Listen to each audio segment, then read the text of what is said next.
Hello tout le monde, c'est Thomas de la chaîne YouTube Wrestling Kingdom, j'espère que vous allez bien. Aujourd'hui on se retrouve pour la vidéo top 10 des Dream Match de Bryan Danielson à la AEW. À vous dire, cette vidéo a mis beaucoup de temps, car je l'avais préparé, enfin j'avais préparé les montages que vous allez voir, à la même période de la vidéo que j'avais fait sur CM Punk, et j'ai tellement mis de temps que désormais, Bryan a déjà fait ses débuts à la AEW, mais bon, c'est pas grave, j'ai préparé les montages, je vais quand même le faire. Et du coup, je vais vous donner pour moi mes 10 Dream Match, enfin 10 de plusieurs Dream Match que Brian pourrait nous proposer du coup à la AEW. Du coup, le premier Dream Match, c'est un Dream Match qui aura lieu cette semaine. Voilà, j'ai tellement mis de temps, comme vous pouvez le voir, c'est un montage que j'avais fait bien avant. Comme je vous dis, je vais faire la période de la vidéo que j'avais fait pour CM Punk. J'avais pris justement la photo où Kenny Omega avait les trois titres. Bon, bref, c'est pas grave, j'ai mis un peu de retard, mais bon, il faut mieux tard que jamais, comme on dit. Du coup, ouais, ce match aura lieu à cette semaine, hein, voilà. Un match que vraiment je voulais beaucoup, et du coup, dès son arrivée, on a de suite compris qu'il voulait affronter Omega. Bon, leur premier affrontement sera un match sans titre en jeu, mais ce qui est compréhensible parce que bon, en sachant que la AEW se base sur une liste de victoires, la personne qui a le plus de victoires, j'aurais été content que ce soit pour le titre, mais d'un côté, j'aurais dit c'est pas mérité, alors que t'as des jeunes qui se cassent le cul pour avoir leur opportunité. Mais en tout cas, hâte de voir le match. Ryan, comme il a dit, c'est un des plus gros matchs de sa carrière, voire le plus gros match de sa carrière. Le match sera excellent, ça, y a rien à dire. J'aimerais que pour une fois, il y ait peut-être pas d'intervention, ou alors des interventions des deux côtés disons, ça soit 50-50. Par exemple, si les Bucks interviennent, qui est Luchasaurus et Jungle Book interviennent, etc., etc. En tout cas, je m'attends à un bon match. Allez, pour un match comme ça, je me dis une bon match d'une vingtaine, trentaine de secondes. Ça serait génial, quoi. J'espère que c'est pas juste un one shot, que ce serait quand même une rivalité sur le long terme, mais bon, vu comment ça a été construit, je me dis que ça pourrait donner quelque chose d'intéressant sur du long terme.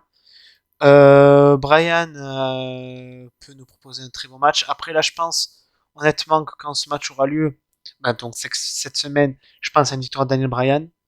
Voilà. Ou alors peut-être une victoire de Omega justement avec intervention et que justement après Bryan dise ouais, tu ne peux pas gagner tout seul, je croyais que tu étais bon, nanana, et que justement il y a un autre match, par exemple, je sais pas, dans un Steel Cage, il peut y avoir tellement de stipulations. Mais en tout cas, ce match, j'en attends beaucoup. Et je dirais même, il peut clairement être le match de l'année. Franchement, voire même, je dirais, ça pourrait être clairement être un match à la hauteur d'un Omega Okada, d'un Omega Christian, d'un Omega Moxley, enfin, un gros match, quoi. Un match 5 étoiles, ça, y a pas de certitude à avoir. Le second rematch va en étonner plus d'un, je pense. J'aimerais voir un Bryan Danielson contre Lee Johnson.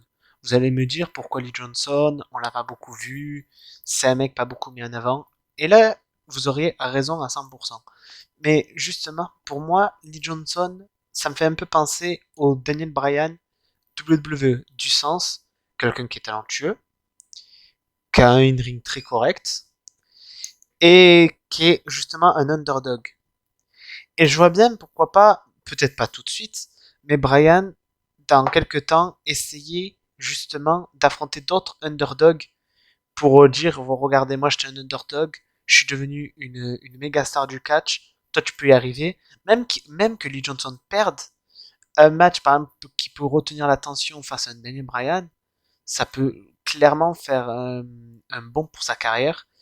Et je me dis en plus ils ont un style pas si éloigné, hein. Les deux sont très bon en rapidité. Niveau strike, bon, Brian quand même est un petit peu au-dessus. Mais je pense que ça pourrait proposer un assez bon match. Par exemple, je vois bien ça lors d'un Rampage ou d'un ou d'un Dark, pourquoi pas.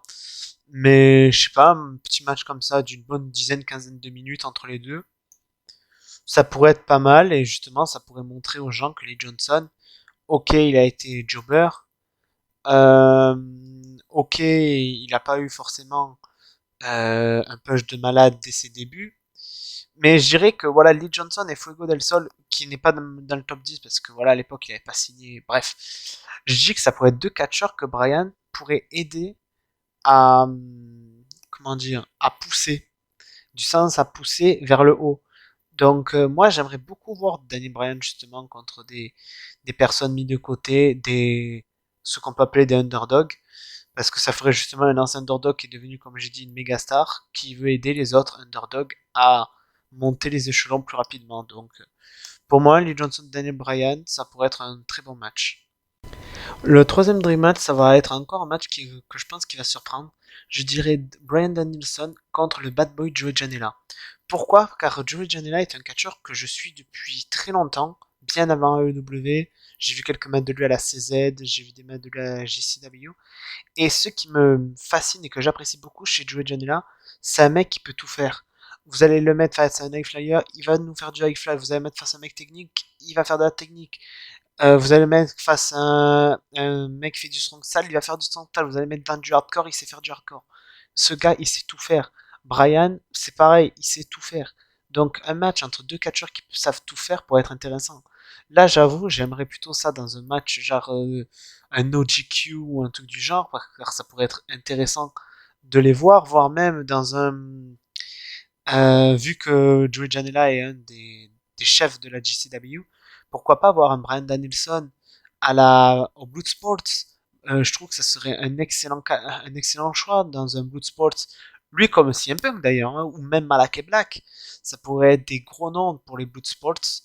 Un Bloodsport, pour ceux qui ne savent pas ce que c'est un tournoi que la GCW programme où il y a des hommes et des femmes. C'est un tournoi avec des catcheurs-catcheuses, mais disons en règle MMA.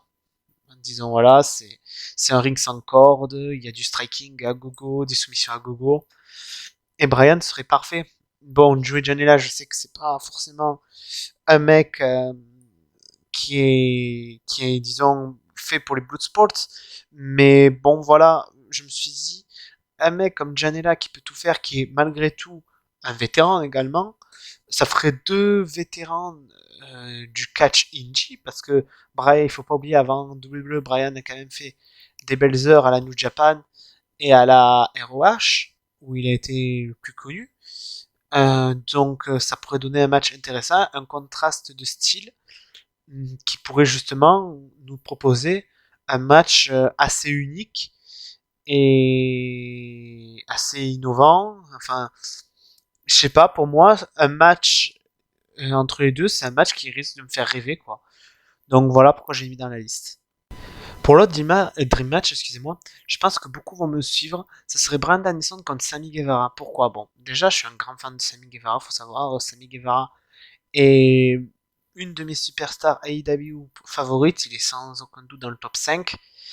Sammy Guevara est pour moi un des futurs visages de la compagnie, ça c'est sûr. Un des futurs champions du monde. Un des futurs champions, déjà champion de TNT en premier temps. Mais ouais, que je pourrais dire d'autre? Brian contre Guevara, c'est pareil, c'est un style pas si éloigné. Même si Guevara fera plus de voltige que Brian, je pense que les deux pourraient nous offrir un match déjà très dynamique, euh, avec beaucoup de rapidité, des moments OMG, ce match en fait, je pense qu'il pourrait même faire des séries de matchs entre les deux pour voir qui serait les meilleurs parce que un match entre les deux, ça peut vraiment envoyer du lourd. Et justement, comme pour les Lee Johnson ou autres, Sammy, malgré qu'il est quand même, comparé à Lee Johnson, reconnu comme quand même un gros nom de la AEW, comme je le dis, un match contre un vétéran contre Brian, c'est toujours bon à prendre, et ça pourrait encore plus le propulser. Je sais pas, moi par exemple, un Bryan Danielson champion contre un Sammy Guevara challenger, dans un Double or Nothing ou Full Gear ou peu importe, moi je signe de suite. Hein. Donc moi un match entre eux, c'est clairement un dream match et voilà. Là je pense que j'ai pas beaucoup à débattre parce que je pense que beaucoup de personnes pensent comme moi qu'un match entre les deux pourrait être vraiment excellent. Donc Tony Khan et les officiels, peut-être pas tout de suite, mais dans un futur plus ou moins proche, pensez à nous booker un match entre les deux. Je suis sûr que ça fera un classique. Le prochain match, enfin dream match, serait Bryan Danielson contre Kip Sabian. Malgré qu'on ne le voit pas depuis quelques mois suite à une blessure causée par Miro, il semble s'être réinventé une gimmick. Donc hâte de voir son retour. Bref, pour parler du dream match, pour moi, beaucoup l'oublient, mais Kip Sabian est un excellent catcheur technique. Il a été entraîné par la famille Knight. Pour ceux qui ne savent pas, Ricky et Saria Knight et également Zack et Roy Knight sont les parents et frères de Page. Il a été entraîné là-bas. Et du coup, c'est un très bon catcheur technique. Qu'est-ce que je peux dire d'autre? Il a fait de très bons matchs en Indie en Angleterre. Et même les peu de matchs qu'il a fait, disons, à la AEW, enfin, peu de matchs, façon de parler, hein, ça a tout le temps été des bons matchs. Par exemple, un match que je conseille pour appeler aux gens le talent de Kip, ça serait son match contre Sammy Guevara, qui était très très bon. Voilà. Pour moi, ce serait un bon match technique. Et justement, ce serait un peu la jeunesse contre l'expérience. Ce qui pourrait donner quelque chose de très intéressant. Et je pense que niveau technique, Kip pourrait tenir tête à Brian. Et justement, j'ai hâte de voir la nouvelle gimmick de Kip pour voir si ça pourrait, je sais pas, fusionner avec Brian pour une possible rivalité. Donc j'attends de voir sa nouvelle gimmick parce qu'on voit sur ses réseaux sociaux qu'il met un carton sur sa tête qui dit underrated, comme il est sous-estimé. Donc d'un côté, s'il se dit sous-estimé, Brian justement il pourrait faire un truc du style ah ben moi aussi j'ai tout le temps été sous-estimé, que justement il l'aide à être mis en valeur. Ça pourrait être un truc pas mal aussi comme storyline. Donc hâte de voir. Mais pour moi, ça ferait un très beau match entre les deux. Et hâte de voir si justement ce match aura lieu un jour ou non. Mais pour moi, j'aimerais beaucoup voir ce match. Le prochain Dream Match est un Dream Match contre encore une jeune superstar de la AEW. Et c'est Jungle Boy. Et encore une fois, ça serait justement un jeune, je dirais peut-être pas underdog, parce que malgré qu'il soit souvent en équipe et tout, il a quand même su prouver que qu'il pouvait quand même tenir tête à des gros noms. Par exemple, rien que récemment, un match contre Jericho, même contre des Matarji, contre n'importe qui, il peut tenir tête. Et je trouve que voilà, pareil, il a un style pas si éloigné de Brian. Donc ça pourrait être un bon truc. Et justement, par exemple, un Jungle Boy qui bat Daniel Bryan, ça pourrait justement propulser sa carrière en solo. Parce qu'on va pas se mentir, même s'il est aimé du public et que tout le monde reconnaît son talent, il est plutôt reconnu comme catcheur tag.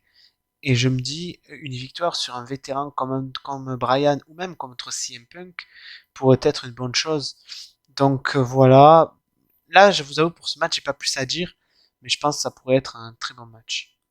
Le septième et huitième match, je vais un peu les mettre dans la même case parce que ça serait Bryan Danielson contre Penta et Phoenix. Donc, je vais d'abord commencer par Penta.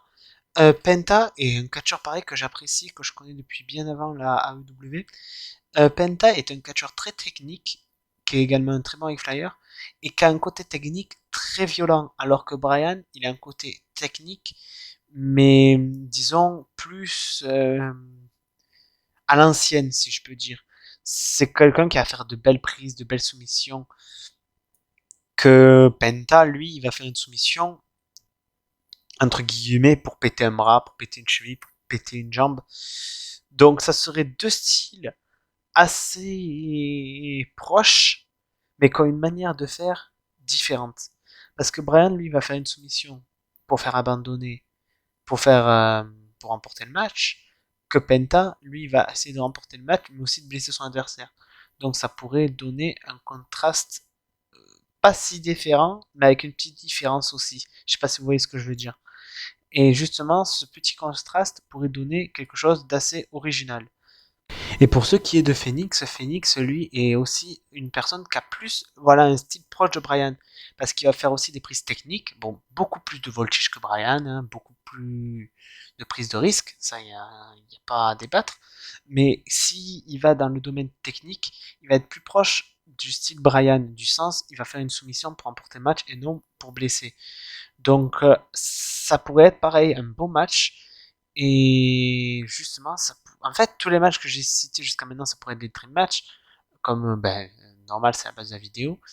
Mais ouais, je pense qu'un match comme ça, pourquoi pas un Brian à l'Arena Mexico pour la Triple A contre un Phoenix, ça pourrait faire un match de pay-per-view sans souci.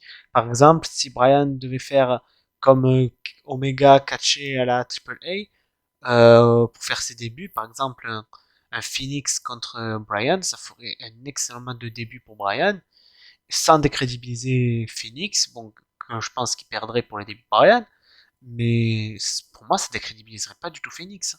Donc pour moi, Brian contre Phoenix, si Brian doit aller catcher à la Triple A, je pense que Phoenix serait l'adversaire parfait pour faire ses débuts à la Triple A. Là, on arrive à l'avant-dernier Dream Match qui serait contre Malak et Black. Là, ce serait un match très intéressant niveau striking, car les deux sont des experts en termes de coups de pied. Même au niveau technique, Malakai, il peut nous proposer quelque chose de très très bon. Je crois que ce match avait eu lieu il y a quelques années en arrière en Europe.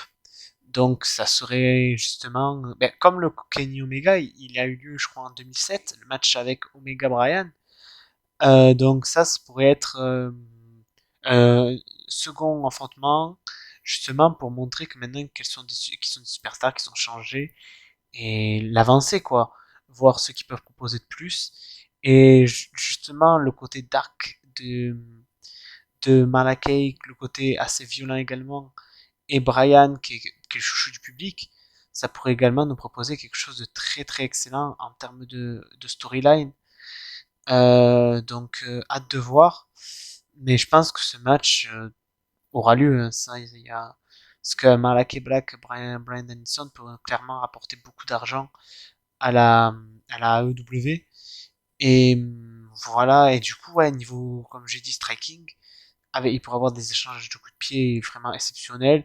Ça serait un match, je pense, digne d'un match de Noah ou New Japan, je veux dire, un match vraiment strong style, ça pourrait être.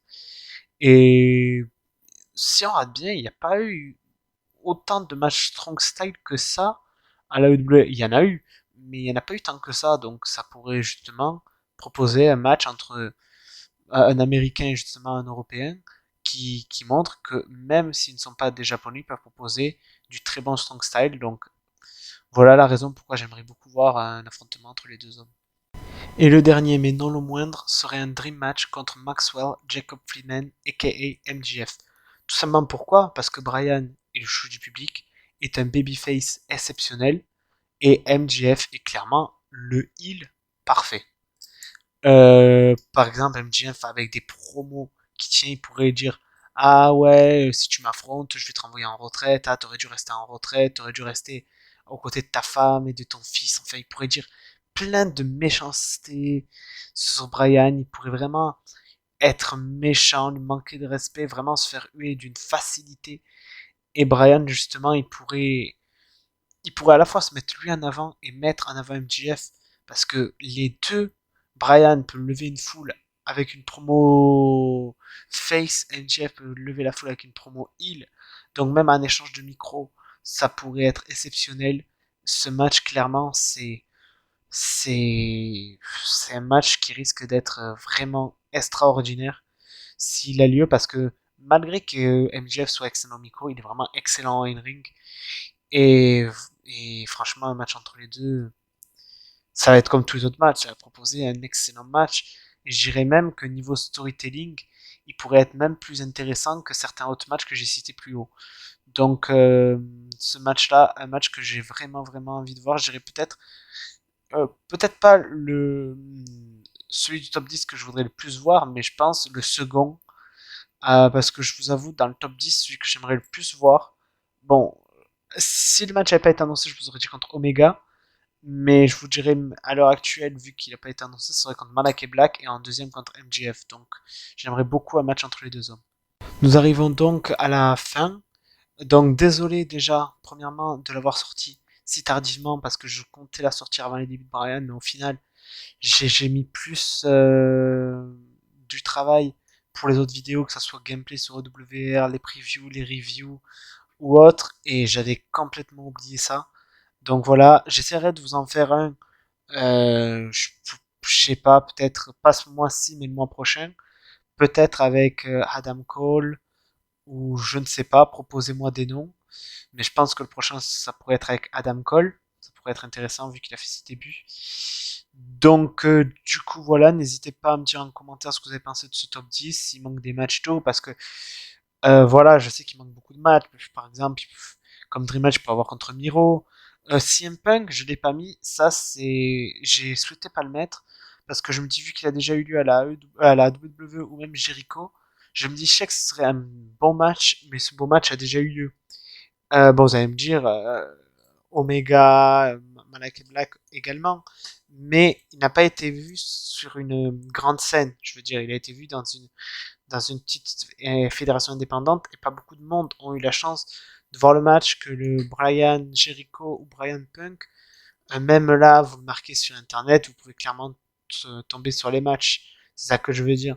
Donc, eux, ça a été de mon propre plein gré que je les ai pas mis. Mais voilà, comme je dis, il y a d'autres Dream Match hein, que je n'ai pas cités. Hein. Donc voilà. Du coup, n'hésitez pas à me dire en commentaire qui auriez-vous mis vous dans votre Dream Match. Ce que vous pensez. Qui également, quel autre top 10 aimeriez-vous voir en Dream Match? Que ce soit du AEW, de l'Indie, WWE, Impact, peu importe, je prends tout. Donc voilà, n'hésitez pas à liker, vous abonner, partager. Et on se retrouve pour une prochaine vidéo. Allez, à plus!